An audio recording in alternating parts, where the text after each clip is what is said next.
Agora, bora, gente, eu minha dúvida para morar com amigos. Namorado, né? Então, vocês dois devem fazer juntos. Vai dar certo. Pois é, então vai lá, Breno, traz ele.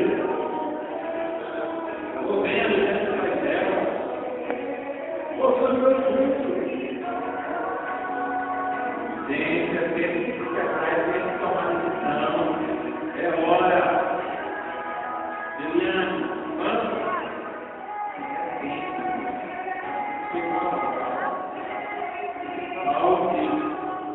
É hora de acertar o nome, o olho está aqui. Vamos preparar, vamos cortar o peixe, né? Leva hoje a primeira taça de azeite aqui, né? Já enche logo a lamparina, filho. Vamos lá? Vocês vão morar com essa pessoa. Então,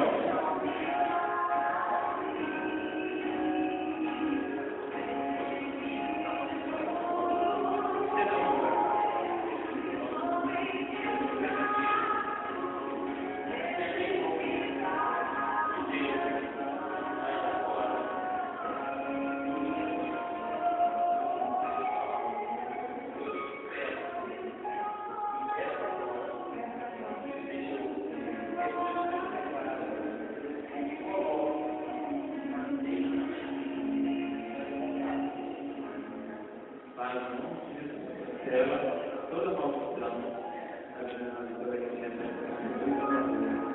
Deus ela reconhece que agora tem todos os pecados, cresce com o livro da vida, que a gente vai todos os dias enchendo a sua lâmpada de azeite, eu tenho em nome de Jesus. Amém? Amém. Aleluia. Tem